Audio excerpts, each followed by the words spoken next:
조선업 구조조정이 본격화하면서 경남의 실업률이 2008년 금융위기 이후 최악을 기록했습니다. 기업체 해고나 휴업으로 근로자들의 피해가 잇따라 새해 초부터 경남 곳곳에서 갈등이 이어지고 있습니다. 경남이 스포츠팀 동계훈련지로 인기를 끌어 다음 달까지 6만 명이 찾을 것으로 예상돼 지역 경제에 도움을 주고 있습니다. 청정해역 통영굴이 러시아에 처음으로 수출됩니다. 높은 수출 가격이어서 국내 가격 안정도 기대되고 있습니다. 안녕하십니까. 경남 소식입니다. 지난해 조선업 구조조정이 본격화하는 등 경남의 실업률이 세계 금융위기가 발생한 지난 2008년 이후 최악을 기록했습니다. 경남의 주력 업종인 제조업 취업자 수도 10여 년 만에 감소했습니다. 보도에 손은혁 기자입니다. 5년 동안 일하던 회사를 그만두고 새 직장을 찾고 있는 27살 장모 씨. 자격증 지원 프로그램 신청을 위해 고용센터에 왔습니다. 일자리를 찾고 있지만 청년 고용 절벽이라는 말을 실감하고 있습니다. 경기도 안 좋다니까 거기서도 지금 사람 많이 구조조정하고 하는데 인원 모집도 적고. 고용센터 강당은 실업급여 교육을 받으려는 사람들로 꽉 찼습니다. 그 애가 사회 진출이 확실하게 될 때까지는 제가 좀 벌이를 해야 되는데 뭔가 마음이 좀 많이 그렇게 돼가 있죠. 지난해 경남 지역 실업자는 5만 8천 명. 전년보다 1만 3천 명이 늘어나 30% 가까이 증가했습니다.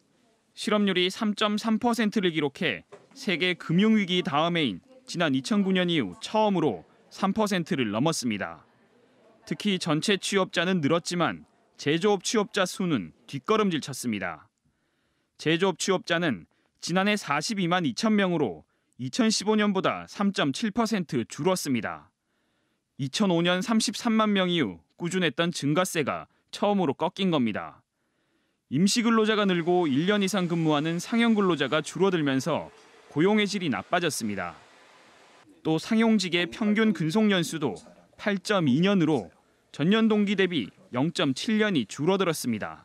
근속연수가 보다도 좀 더 오래된 사람들이 퇴직을 더 많이 했다. 고용 안정성이 떨어졌다. 저하됐다라고. 올해도 경기 반등에 대한 기대가 높지 않아 고용 상황 개선이 쉽지 않다는 불안한 전망마저 나오고 있습니다. KBS 뉴스 손원혁입니다. 경상남도가 기업하기 좋은 자치단체로 선정된 것과는 달리 현장 근로자들은 고용 불안에 시달리고 있습니다. 법원과 노동위원회의 제재에도 불구하고 기업들이 해고나 휴업 등을 통해 근로자들에게 피해를 주는 일이 여전하기 때문입니다. 이대환 기자가 취재했습니다. 길거리 천막 농성을 하려는 노조원들과 이를 제지하려는 경찰 사이에 몸싸움이 벌어집니다. S&T 중공업 노조원들이 지난 2년 동안 이어진 공장 휴업의 부당함을 알리기 위해 나선 겁니다. 12년간 연속 흑자이고 사내 유보금이 6천억이나 있는데도 불구하고 3년째 휴업휴가를 보내는 것은 부당합니다. 중앙노동위원회 역시 최근 사측의 휴업이 일부 부당하다며 노조 측의 손을 들어준 상황. 하지만 사측은 법적 다툼을 이어나간다는 방침입니다. 매출이 지속적으로 감소하고 적자를 기록하는 등 경영 악화가 심화되고 있습니다. 노사 협의가 부족하다는 점을 들어 일부 부당하다고 판결한 부분은 법적 판단을 구해볼 예정입니다. 사측이 기존 입장을 고수하면서 보시는 것처럼 S&T 중공업 노조원들이 대규모 거리 집회에 나섰는데요. 이처럼 새해에도 경남 지역에서는 노사 갈등이 이어지고 있습니다. 지난해 9월 생산직 직원 전원을 해고한 한국사년. 최근 경남지방노동위원회에서 부당해고라는 결론을 내렸지만 회사는 버티기로 일관하고 있습니다. 최근 극적 타결을 이뤘지만 GM 창원공장과 KBR에도 분쟁의 씨앗은 여전합니다. 지난 3년 동안 경남에서 노사 분규가 발생한 사업장은 모두 33곳, 전국 3위입니다. 기업하기 좋은 도시뿐 아니라 근로자가 일하기 좋은 곳을 만들기 위한 자치단체와 지역사회의 해법 마련이 필요합니다. KBS 뉴스 이전입니다. 전국의 체육선수단이 추위를 피해 훈련 장소로 경남을 찾고 있습니다. 경남 지자체들도 동계훈련팀 유치에 발벗고 나섰는데요. 지역 경제 활성화에 큰 도움이 되기 때문입니다. 송윤중 기자가 보도합니다. 축구 열기가 뜨거운 창원 축구센터. 프로와 아마추어 축구팀 13개 팀 간의 경기가 한창입니다. 동계 훈련 장소로 전국의 축구팀들이 창원을 찾은 겁니다. 시설도 잘 갖춰져 있고 또 우리가 센터에 들어오면서 음식도 좋고 또 날씨도 따뜻하고 그래서 올해 선택을 했습니다. 고성군도 동계 훈련팀으로 북적입니다. 전국의 축구와 역도 선수단 150개 팀 1,980여 명이 훈련을 하고 있습니다. 관내 관광지 무료 입장 제공, 선수들의 기량 향상을 위한 동계 스토브리그 운영 등을 지원을 하고 있기 때문에 많이 찾아오지 않나 생각하고 있습니다. 지난달 말 기준으로 경남에서 동계 훈련을 하고 있는 스포츠팀은 541개, 1,800여 명. 다음 달까지 6만 명에 육박할 전망입니다. 경남의 모든 지자체들이 동계 훈련팀 유치에 발벗고 나서는 이유는 선수들과 가족들이 숙식을 해결하면서 발생하는 지역 경제 유발 효과 때문입니다. 지난해 겨울 동안 동계 훈련팀 유치로 인한 지역 경제 효과는 360억 원으로 추산되고 있습니다. 많이 되죠. 아무래도 배 차이 난다고 봐요. 모텔부터 해서 통닭집 등등 지자체들은 선수단이 훈련과 함께 지역 관광도 할 수 있도록 프로그램을 개발할 계획입니다. KBS 뉴스 송현준입니다. 경남 남해안 청정해역에서 나는 통영굴이 처음으로 러시아에 수출됩니다. 품질이 탁월한 것으로 평가돼 수출 가격은 국내보다 최고 7배나 높습니다. 보도에 조미령 기자입니다. 어른 손바닥만한 굴 껍데기. 그 안에는 뽀얗고 탱글탱글한 속살이 가득 차 있습니다. 러시아에 처음으로 수출되는 통영굴입니다. 그분들의 맛을 봤을 때 유럽산 굴하고 이제 비교해봐도 전혀 이제 풍미라든지 이런 게 오히려 더 풍부하고 맛도 좋고 해서 예상보다 좋은 반응에 앞으로 수출량도 더 확대될 거로.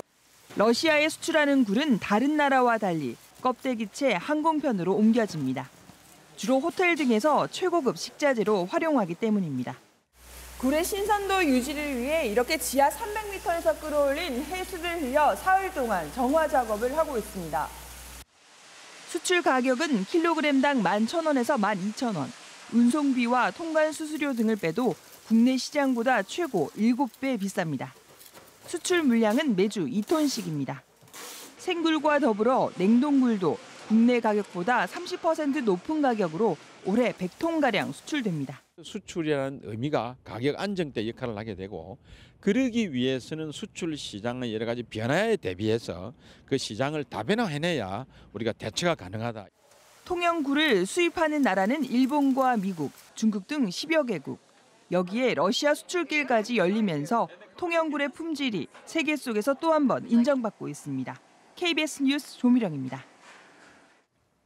다음은 희망 2017 나눔 캠페인 나의 기부 가장 착한 선물에 성금을 보내주신 분들입니다. 거제시 고현동 고현종합시장 충남식당 고갑자님이 1,000만 원을 맡겨주셨습니다. 창원시 마산하포구 SAS 주식회사 대표 박연철님과 임직원 여러분이 550만 원을 보내주셨습니다. 의령군 대이면 대한노인회, 대이면본회 경로회원 여러분이 110만 원, 곡소마을 옥치관님, 의령읍 한국자유총연맹 의령군지회, 자유산악회 회원 여러분이 각각 50만 원, 의령읍 새마을협의회 부녀회원 여러분이 33만 1,000원을 맡겨주셨습니다. 의령군 칠곡면 기관단체협의회, 소인마을 주민, 부녀회, 노인회 여러분, 의용소방대 의령군 연합회에서 각각 30만 원씩, 의령읍 의용여성소방대 여러분이 20만 원을 보내주셨습니다. 의령군 의령읍 이장협의회, 의령군 낙서면 이선두님, 정곡면 문화체육진흥회 회장 김옥권님과 회원 여러분, 화정면 유수마을 박이수님이 각각 20만 원씩 맡겨주셨습니다.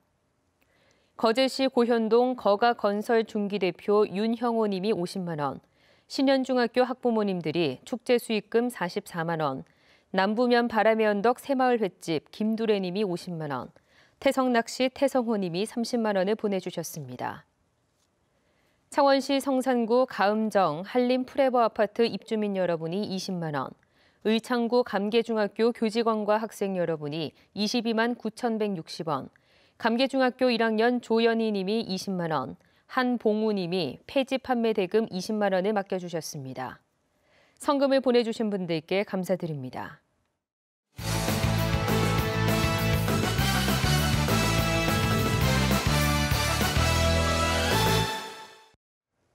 이어서 간추린 소식입니다.